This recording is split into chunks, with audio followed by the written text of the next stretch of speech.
We're on the air. There we go. Memorial Day. Yes, happy Memorial Day, Mike. Happy, very cloudy Memorial Day. Probably day today with the weather. Yeah. And you know what? I gotta say, I think it's funny.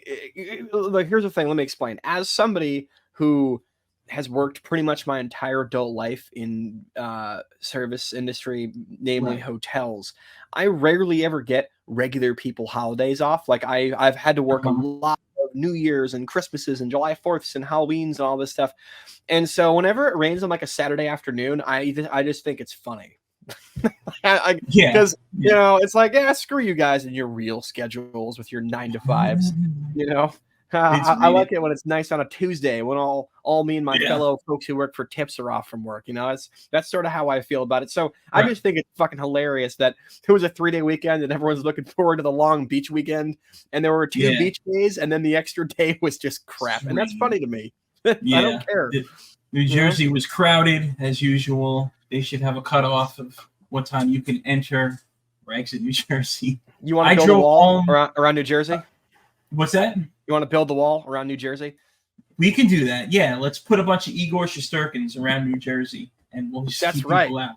Great segue. Great segue. Let's talk about that. I wanna say that this has been, as of the recording of this is Monday, Memorial Day. Obviously, we just mentioned that Rangers are up 2-1 right now in this series, and I gotta say, it is somehow, part of me feels like they just sort of went into this series taking the Panthers lightly. You know, I think the thing is the Panthers are only 4 points behind them, and from everybody I talked to, friends and so on, everybody was nervous about the Rangers facing the Panthers. The Hurricanes gave the Rangers a hard enough time, and the Panthers, they went to the Cup last year, so obviously they were going to be ready. And the Rangers have not been the better team in this series. They are playing from behind a lot of times. They look like they're just trying not to lose, and they're up 2-1. No, exactly. They are up 2-1 in a series that they rightfully should not be. And that win, especially that game 3-1, that was a stolen road win, is what that was. And that right there puts them in a position where, worst case scenario, it comes back to their home ice tied 2-2 in a couple days. And so that right there is that was huge. And that we might look back at this in a week and go, oh shit, that was the turning point in the series. You know, that was the point in the point in the movie where the hero, you think the hero is going to lose, and then he finds that extra gear for the final fight, and he wins, and the movie has a happy ending. And that might be the moment that I think people look back on in a few days. And it's just, it's been a wild ass ride so far. I gotta be honest with you, culturally, and I know the Panthers went to the Cup last year, and they're great. And they actually, I was just reading, they had the biggest attendance spike in the league this year throughout the year. Sure. I just, for some reason, and maybe I'm being statist, I just don't associate the state of Florida with hockey. Like, especially the Miami area. A summer, warm summer, but warm weather. Like, look, it didn't work out in Phoenix. They're going to Utah, but Dallas is in it. They may be going to the Cup if they're the favorites to beat Edmonton, even though I think they're down. I don't know if they're down or they're tied right now. I haven't looked, but the Rangers, their star players aren't even really showing up, except for Igor, the goalie. Igor Shesterkin has been unbelievable. Like, he's kept them alive. Like, yesterday, there were so many times I thought Florida was going to score and end it, and he blocked every one, and it went to, bless you, that was a yawn sneeze thing you had going there. And the Rangers went overtime, and 2 games in a row, they got these wild goals. The game 2 was just this, they just shot it just from the back, like they were in the Florida zone. They weren't even close to the net, shot it, went in, and then the other night, it bounced off of somebody's stick on the Rangers and went in. It was a free goal, and they won. So, it defies sports logic that they're up 2-1 right now. It's a combination of just, you know, I feel like it's mostly luck. There's really no combo. I mean, obviously, these are professional athletes. They're working their nuts off. I'm not taking anything away from the effort. I'm just saying, like, I think even fans are sitting there and we're going, this team should definitely not be up 2-1 right now.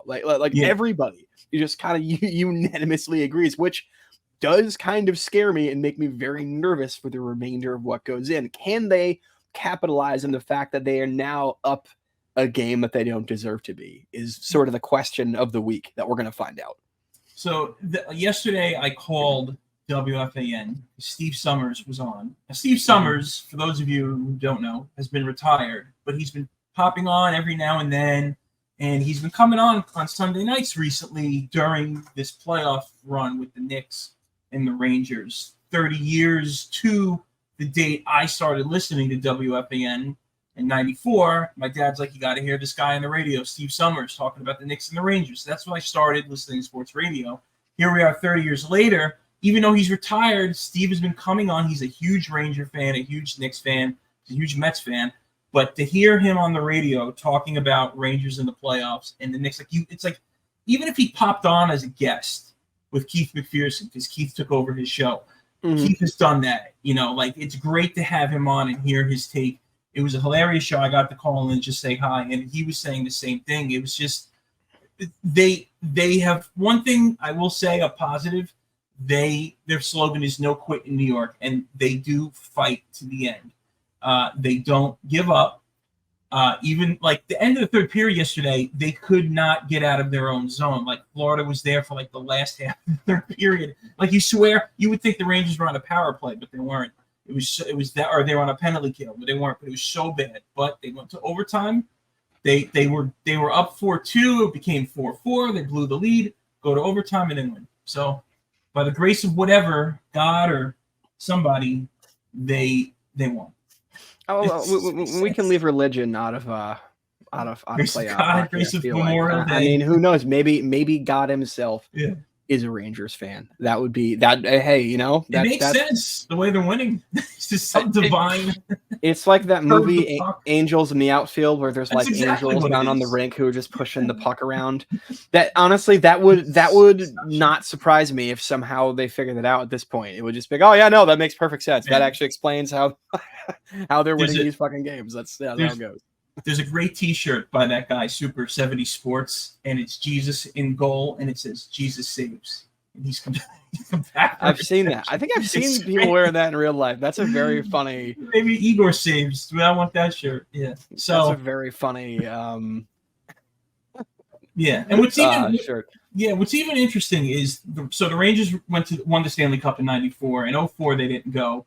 2014 they were in the Stanley Cup, and I was living in Bay Ridge, and you always knew the score of the Ranger game because everybody's windows in Bay Ridge are open, and you can hear them yelling when somebody scored or not, because Bay Ridge is a huge Ranger area.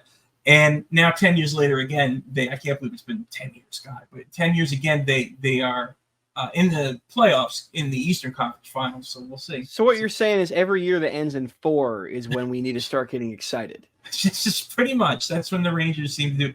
I don't know how far they went in 04. I wish we were a bigger show. Maybe we will be. How fun would that be to do like a live broadcast from some like old school bar down in Bay Ridge where like people barely speak English?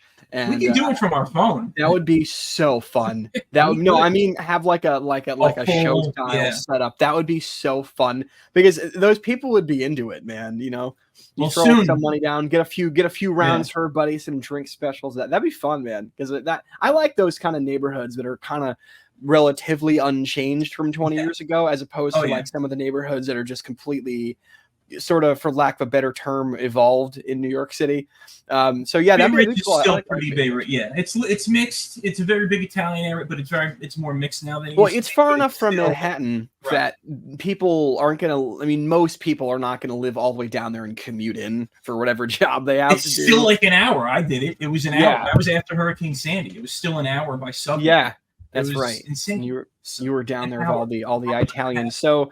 Wrapping that up, I am fuck Florida as a state. I lived there for a while. That's right. I don't accept Miami as a sports town. Outside of Heat fans, I'm sorry, I just don't. When it comes to the Marlins and the Dolphins, and the Panthers, that is the only reason they have teams is so people from New York and Philly and Boston can fly down there when it's cold out and go watch our team play an away game. That I genuinely believe that. I don't have a lot of respect for that city as a hockey city. So part of me is like, why the fuck? How are they winning? Why are they even here? Who gave them a team? Who thought this is a good idea? Like these are actual like emotions I have while I'm watching these kind of games. And I know it's from a not nice place, and I know that it's reality, but I'm also just like, no, this isn't real. Florida's not a real place. That's not a real hockey team. What are you talking about? Yeah. The Panthers, get the fuck out of here. Unless you're like a Dolphins fan, there's not much. Even then, I know they had the super team in the 70s, but I really do. Like, how many like hardcore Dolphins fans do you honestly know? I don't think I know any. Frank the Tank and some people from high school, and there's been some in Jersey floating around. Okay, more than me. Yeah. There's some Dolphins fans around here. Jersey gets a little mixed. I mean, there's mostly Giants, but down where I grew up, it was the shore, so there were some Eagles, there were Steelers, Cowboys, 49ers because they won the Super Bowls, and Dolphins fans. So that's what we would see here in good old New Jersey. Mostly Giants and Jets, of course, but mostly Giants, I think. So. Yeah, Big Blue is king. Well, it isn't football season. So moving along to a different sport. Different sport. We didn't do a full memorandum or post memoriam of the Knicks yet. No, and I gotta say, the vibe that I felt among Knicks fans is just like, they'll be back next year and they'll be even better. Like no one's like really heartbroken because with the amount of injuries the team had, no one was really expecting much after. I mean, I'll be honest with you. I think after Randall went down, most people were like, they're not going to win it all anyway. Screw it. We'll see how far they get. It'll be fun. Yeah, I felt that way during the year. It would look like they were just tanking because of the injuries, and they turned it around. So not tanking. I shouldn't say tanking. They just started losing a lot. I mean, they still had a fairly high seed, but I feel like a lot of fans are ready to go for next year, and they're like, we'll watch our baseball and football in the meantime, or whatever else, or Canadian football, whatever's on TV in the summertime. But I think a lot of fans really were just ready for next year before this season was even the series rather was even over. That's kind of the vibe I get. Is that as soon as as OG went down, everyone was just like, they're not going to win, so let's just hope nobody else gets hurt, and we'll kick some ass next year. Like that's the vibe. People are very, very realist about it, which I think is cool. I think that kind of softened the blow for this season because when they started winning, it became like playing with house money because of all the injuries. And they actually played up to their potential. Now, everybody thought they were going to go to the Eastern Conference Finals. I think if Randall was healthy and their guys were healthy, I think they would have. But the Knicks team, you know what it was? Because Evan Roberts was talking about this on the radio, and he couldn't believe Knicks fans were cheering for Josh Hart at the end of that game. And like, how could you cheer when they blew it? They were cheering because, this was the first. Last year was exciting. You got that playoff feeling back, but not fully. This year, the Knicks were finally back after 20-something years of misery, minus the one season with Carmelo when they went to the playoffs. But did they get swept that year? Weren't they like an 8 seed that got swept or something crazy? It was embarrassing. Went to the second round again. Did they pass the first round? I think they only won the first round again. I think their last 3 playoff appearances, they've only gotten past the first round. But this was like the Knicks were back. The old Knicks were showing up in the games. They were winning. This team was classy. Everybody hated them for some reason, so Knicks fans rallied together. And what happened was, it was frustrating. It was really disappointing that they were losing. But once Brunson broke his hand, it was done. Because even if they won the series, how were they going to beat the Celtics without Brunson? He's the whole. It's funny. There were so many injuries. I honestly forgot about that one. Once he was done, it was it. You could just see these guys were so hurt. I never said, they played him too much, and it's Thibodeau. They don't get there without Thibodeau. I want to touch on something you just said. Yeah. I want to touch on something you just said, Mike, which was that for some reason they were getting a lot of hate. And I found that to be odd because usually in sports, fans who are not fans of one franchise, if they're traditionally down for a long period of time, other fans sort of adopt them and cheer for them from the sides. Like for example, when like the Joe Flacco thing this last year in the NFL with the Cleveland Browns. Dude, I was sitting there watching that game, like, when they beat the Jets and make the playoffs. I'm like, hell yeah, good for them. And like, for example, this year, a lot of people are saying the Reds or Pirates from the NL Central baseball have a shot at making the playoffs. And I'm like, good for them. I hope they do. That'd be really cool. Like when even the like the Diamondbacks were in the World Series. I'm like, that's cool. They haven't been there in 30 years or however long. The Dodgers, yeah. You always have to cheer for the and the weird thing is it a function of just the fact that they're in New York and the rest of the country hates New York City that everyone hates them? Because I feel like the Knicks should be in that category of teams that other fans feel bad for. They should, but that's it. It's New York. Yeah. I mean, you saw Barkley and Shaq, especially Barkley. It was like, I hope the Celtics kick their ass, blah, blah, blah. You know, and then and even with the Pacers beating the Knicks and then Halliburton wearing the Reggie choke shirt at the press conference and just a lot of that nonsense, it was like, you didn't win anything yet. You beat the Knicks. Like, that's not the championship. And now they're getting their ass kicked by Boston. So it's like, I guess you guys celebrated too soon because for some reason it was more important for you to beat the Knicks than to go all the way. So I don't know. I guess beating New York is really. It's we stuck it to the big city. Like that's the attitude and it extends beyond the sports too, man. It extends with politics and women or whatever the case may be. People just fucking hate New York City, and it's funny to me because.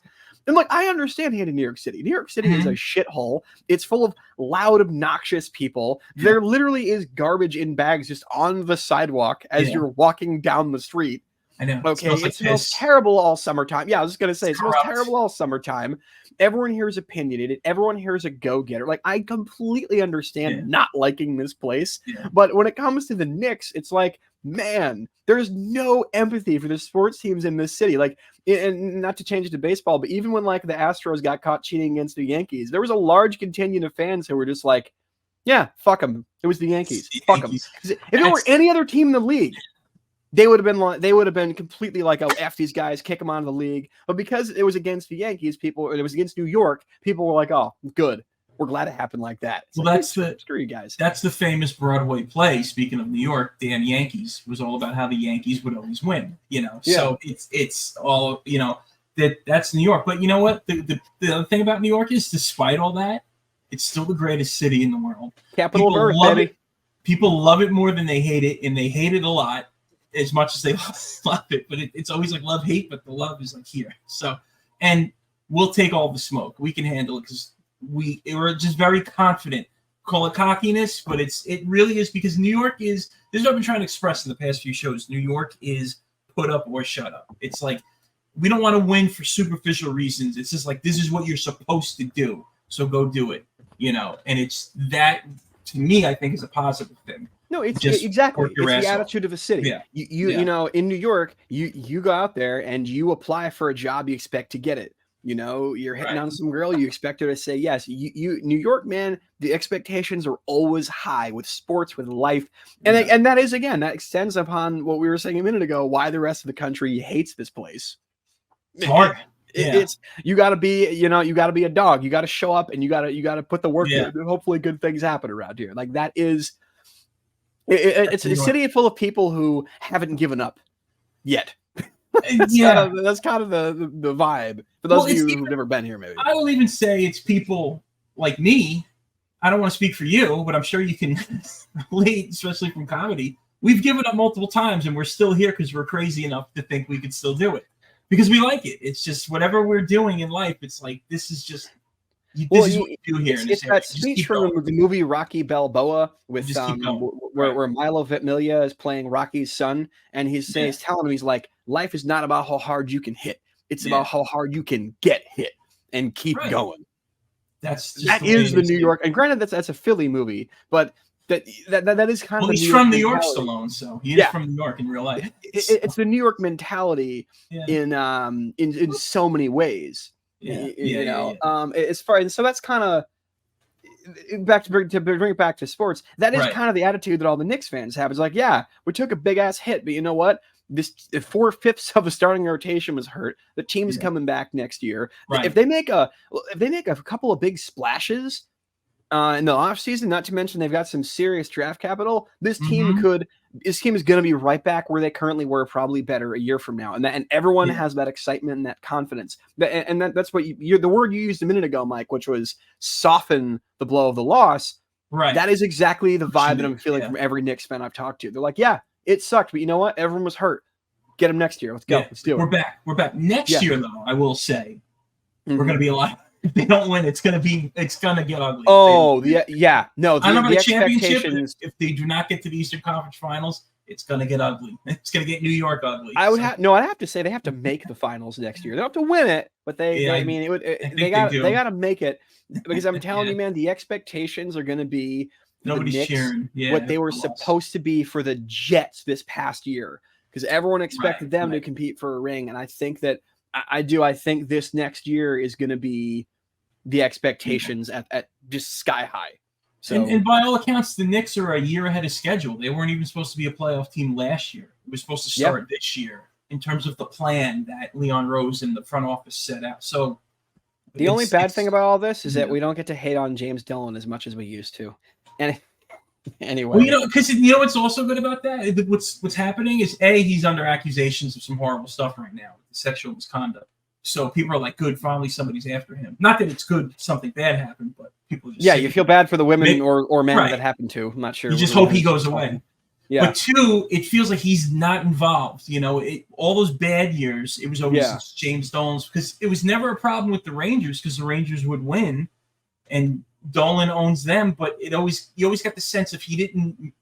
I probably did, but he never got involved that much with the Rangers. So with the Knicks, it feels like he's like, Leon, just you and your guys just go fix this. And it's been working. So absolutely. All right. Let's talk a little baseball. Get back to the diamond here. Yankees. I gotta say, I love how you switch hats between every. There you go. Number 3. I gotta say, man, is it just me, or do the Yankees win 2 out of 3 almost every series, and they just can't complete sweeps? This is like the second or third time last month that they just couldn't put the final nail in the coffin. Happened with the Astros series, happened with this series. It just feels like they're just they're a great team. They're awesome. I'm not upset in any way that they couldn't finish the sweep that they lost. So I mean, you never like a loss, but it's just, I feel like this team, for whatever reason, they're great. And skills-wise, they're one of the best teams ever. Power-wise, they're one of the best teams of all time. But especially those 3 guys, the main guys. Right. But I feel like they lack that killer instinct when it comes to just going for the jugular at their enemy. Yeah. And my hope is that it's coming in the sense of, look at Garrett Cole back. Look how Judge turned it around. I think it's coming. And that's the thing. Their starting rotation is unbelievable. Like Hall of Fame level. Everybody's pitching like at a Hall of Fame level right now. It's insane. It's insane. Even Luis Gil, which nobody even thought he would make the team because he was, a prospect or whatever, or a young guy. And Garrett Cole's not even there. Everybody thought we were going to be in 3rd place, and then he comes back, and then they start winning. Oh, they're going to make a run in July when he comes back. Yeah, exactly. And we're getting him. It's like I was hoping we would get another starting pitcher and add to the rotation, but it's like we're getting Garrett Cole. We don't need another. I still would like one more, honestly. I would take one, for a number of reasons. One, because injuries. Here's the thing. Luis Gil right now is pitching his ass off, but the thing is, you got to worry about those innings, man, because he's never really had a full season in the bigs, and who knows if he, has a really strong half season and then he hits a wall because his arm just fucking falls off. And we've seen it happen with a lot of other guys. Happened to Herman a few years ago. It does happen to guys once in a while where they have a strong first 2-3 months, and then they got nothing left in the tank, which is why I'm excited about the Garrett Cole thing, because he's going to be in mid-season form right in time for the playoffs. And I almost feel like this could be a special year where Garrett Cole goes on one of those runs like CC Sabathia did 15 years ago. More recently, like Madison Bumgarner did for the Giants. I mean, Madison Bumgarner personally won the World Series that time. I don't know that 1 year, and he was pitching relief appearances. He was untouchable. And I really feel like Cole could have one of those types of postseasons because he's only going to have, half a season's worth of innings under his belt by the time the playoffs come. So you can really stretch him out. He can go all the way in. And another reason why I want another starter is because you don't know if Nestor is going to be able to keep it up. Because it's insane to say this, but he's the quote unquote worst pitcher on the team, and he's like a 3.2 ERA or something like really good right now. Yeah. If the league figures him out because he just pitched a little off speed, there's that. Can Stroman keep it up? Because again, Stroman doesn't throw all that hard too. He's a little dude. I met him in real life. He's about my height, which is not that big for a big league starter. And it's sort of, it's amazing to see what they've done so far. But what happens when the entire team starts to regress to the mean at the same time? And that does scare me a little bit. Yeah, that could, you hit August, you hit the dog days of summer. There's a slump. There's something, just everybody's starting to get tired. It's a long ass season. So, I am excited for them to get called back. I do. Yeah, if they can get another starting pitcher, a number 3 guy or like somebody like Stroman, or just get him in the mix. That would be great. That's a conversation for about a month and a half from now, because we don't know which teams are going to be sellers this year yet. And we also, with the extended playoffs too, especially the list of sellers is shorter than ever. And this is just the new reality we live in, where it's a seller's market every summer for premium impact level players. So you have a situation where you're kind of rooting against or rooting for certain teams that kind of fall off the face of the earth, because you want to, kind of pick them apart. You want to pick them apart for parts. A little bit of a tongue twister there. And I don't even know right now what teams that's going to be, but you have to sort of think about it, right? You have to think about, okay, let's give it a month before we actually talk to, make that phone call, Cashman, and you call up, the Twins or whatever, the Cardinals, whoever you're going to talk to about trying to get that extra arm. So that'll be an interesting conversation for about 6 weeks from now. It's not something we got to worry about yet, but it's in the back of your mind, I guess. Right. Yeah. That's exactly. Obviously, pitching is key. And the Yankees are looking to get Jason Dominguez back from injury. And they'll probably call up Spencer Jones after, the 40-man roster pops up. They don't do 40 anymore. It's like 29 or something stupid now. They don't do 40 anymore? No, I think it's 28 or 20. A few years ago. I wish they still did the 40.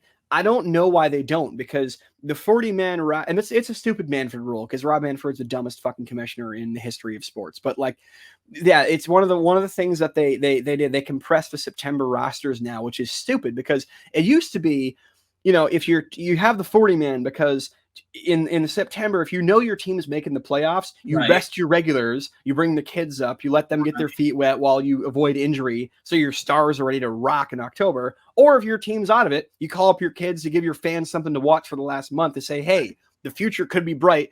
Watch these 19-year-olds play in the Major League roster for a month. And they compressed it a few years ago. I've never liked it. They need to, and they went all the way from 40 to, I think, 28 or 29. They need to at least meet halfway at like 33, 34, I think. It's kind of one of those stupid Manfred rules that is slowly ruining the sport, because that guy sucks. The minor league season is over by then, and they can call these guys up because they're not playing anymore. And that's the other thing too. These guys they're bored. The AA, AAA guys are just bored because their season ends in the end of August. So they're like, what am I going to do for the rest of the summer? Well, that's like if you watch the Jeter documentary, he was saying the fact that they let him come up in '95 on the 40-man roster, and he got to experience the playoffs, was helpful to him in moving forward for his career. So, that's another thing that's good for these young players. If they're coming up to a really good team in the playoffs, maybe they'll sit on the bench the entire time, but they get to be there. I mean, that's perfect. You absorb the atmosphere. You get to see the way that your teammates are dealing with, especially in a place like New York, like the ridiculous media questions they're going to get if they flub a grounder in October. If you stare at a pitch that's right down the middle, the fans are going to get on you. I think you're right. He came up to absorb it and kind of see, holy shit, this is a whole other level of crazy. But then that mentally got him ready to rock in the off season. So I do, and that I think like that applies to pretty much all sports. But it's especially prevalent in baseball, because we live in New York with the sort of baseball centric media we have here. So, and you just reminded me, I have to watch the documentary about the 1990s Yankees and how much of a disaster it was, because I remember that came out right in 91. It's like a 3-part series. I remember it as a kid, how bad the Yankees were, and a chain of events involving my favorite player, Dave Winfield, getting traded, and Steinbrenner hired a private investigator to dig up dirt on him, got Steinbrenner suspended from baseball, and it was like the biggest miracle in New York sports. People hated Steinbrenner. That's where all the Seinfeld funny stuff came from. But what happened was, with Steinbrenner out of the picture, Gene Michael became the GM and took over, and they kept their young players. So that's how they kept Jeter and Posada and Pettit and blah, blah. And it led to... Well, the Jeter drafting, and we can wax poetic about the 90s all day. We're not going to, but we can. He got picked 6th. A lot of people don't remember that. He got picked numero 6, kids. Yeah. And I think it was the Reds or Cardinals. It was a team in the National League. They were saying that like one of the scouts who was trying to lobby for his team to draft Jeter went into like a super deep depression after the draft because he knew that like his team just missed out on like a generational superstar. Yeah, it was the Cardinals or Reds. It was one of those. It was one of those teams. Whoever was above them that year. I don't know the drafts that well, but whoever's above them in the draft. Yeah, apparently some dude went to like a super deep depression and was like furious at his management because he's like, "This is the guy. Pick this guy," and then went with somebody else that, of course, flamed out of the league. Prospects in any sport are only that until they become who they're supposed to be. And I think the best, we don't need to get super deep in this, but I think the best league to take as an example out of this is definitely football, the NFL. I mean, how many guys were supposed to be the guy that got picked in the top 10 and then completely flamed out? Meanwhile, there's a guy in the 4th round or John Carter or whatever. Yeah, so many of these guys. Anyway, we'll watch it and we'll talk about it. That's coming up. This year. Hell yeah. So do we have some type of fun time? We have a fight here. And speaking of waxing poetic about the 90s Yankees, we have a fight from the Yankees and the Mariners. Do we? August of 1996, and it's a two-parter. So the first part is the previous night where something happened, and I'll explain it, and then we get to August 28th, 1996, according to my notes or whatever. So, it's great you bring that up, and you're talking about Jeter because in 95, that was the team that knocked the Yankees out. So this is like sort of peak of that quote-unquote rivalry. These two teams clearly don't like each other. These fan bases probably are annoyed at each other a little bit at this point, too. Also, if you're listening on the audio version, thank you. It's YouTube time. I'm not going to do the full spiel. The rest of this won't make sense to you. All right, hit it. Here we go. So right there was the previous night where it looked like Graham Lloyd, I think was threw inside and brushed back. Who is that? I forgot his name already. Doesn't matter. He sucks anyway. So they threw inside of him. And now I also found an old sports. That's some high heat right there. He was trying to take that mustache right off. That's Ruben Amaro. That's who it is. So and it was last year. They were showing. I found a Sports Center clip from this game where the year before Randy Johnson beat Jim Leyritz. It bounced off his elbow and hit him in the face. So there's all in the playoffs. There's all kinds of bad blood. So this gotta is the love previous RJ, night. man. Yeah, previous night, the 27th, they throw inside at Ruben Amaro. Well, let's flash forward to the next night where they throw inside at Paul O'Neill. Paulie, you want to throw people? I was gonna say that guy's known for having a little bit of a hothead there, and that wasn't even that high and tight, really. That, but it's up there. It scared him. He knew something was up. So he's like, what the fuckity fuck? And what the f you? Dropping a couple racial slurs, make America great again, or whatever. He's a Trump guy. That's true. He is an anti-vaxxer. Oh, there we go. And he goes after the catcher. Wow, good takedown. I like this. Yeah, look there. Everybody's in there. Cecil Fielder ran right in. That's hard for a big guy, but he was an athlete. And they are scrapping here. This is good. Lou Piniella days. Yeah, this is Lou Piniella Mariners. Strawman is taking off. That hair we just saw from whoever that was. That was incredible. That long, flowy, wavy blonde hair getting in the brawl. All right, Torrey's even in the brawl. You gotta like when the managers are willing to show up and shove players, because I feel like you don't see that as much as you used to nowadays. Yeah. Was that Tino? Wait a minute. Let me go back. Was that Tino? Was he on the team yet? I thought he was in 96. Who is that? Oh, that's Edgar Martinez. I saw Martinez. That's Edgar Martinez. Okay, I didn't see his face. So. No, I think he was in that. Yeah, he took over for Mattingly in 96, though. Yeah. There's Piniella, former Yankee legend, of course. You gotta love the shot of Piniella, that player where the clothes are half ripped off because they were just in a brawl. A very young Andy Pettit. Little A-Rod. Oh, it's right. A-Rod before he joined the Yankees. A very young Andy Pettit looked like he just graduated from the academy with that haircut right there. That's good. He's reading the Bible verses to comment. Yeah, exactly. All those like, saying God's name in vain. So it's like Paul, it ain't worth it, man. It ain't worth it. There's Wade Boggs. Hell yeah. Wade Boggs. Yeah, forget he was a Yankee. There are a lot of very famous guys, past and future Yankees, all known to want to start crap on the field at one time. This was inevitable that a brawl of this magnitude broke out. As well, I think there's Griffey. Griffey before the belly. Griffey was known. You don't care. Griffey was a Yankee from when he was a kid. You know that, right? Yeah, because his father, he wanted to come on the field, and Steinbrenner, somebody at the Yankees, yelled at him, said, "You can't go on the field." He's like, "All right, the white kids are on the field." So he hated the Yankees. Well, and you know what? Rightfully so. He had right to be mad about that. Yeah, of course. This was it wasn't the bloodiest brawl, but it was good to see O'Neal, the Warrior. Oh, he got that nickname for a reason. There's definitely in the Yankees. Yeah. This is a good brawl. This is one of those ones where everyone's involved and there's a mob, so you can't really see directly what's happening. There's not really that many good like slow motion like punches or anything, but you can tell these guys are genuinely pissed off and they want to throw down. This is definitely a oh man, if we were still doing ratings, this would be like a strong 8 for me. This is a good one. The one thing I like is that Strawberry is the tallest guy. No matter what, every brawl we've done featuring Strawberry, he's the tallest guy on the field. Yeah, this was fun. It wasn't violent. Like we've seen some good fisticuffs, but this was a nice little Paul O'Neal scrap from the old days. Yeah, so, I don't know if I can even give it a rating because there was no punches. Yeah, I mean, it's 7. I'll give it 7. We're still there. If that still mattered. The Mariners, Yankees beat the Mariners last week. Fun statistic. There was a short period of time about a week ago where the entire AL West had a negative run differential. I'm not joking. The day the Yankees beat them to complete the split last week, which means that team that division is garbage. I think that right now the Mariners are winning that division by like a game or two.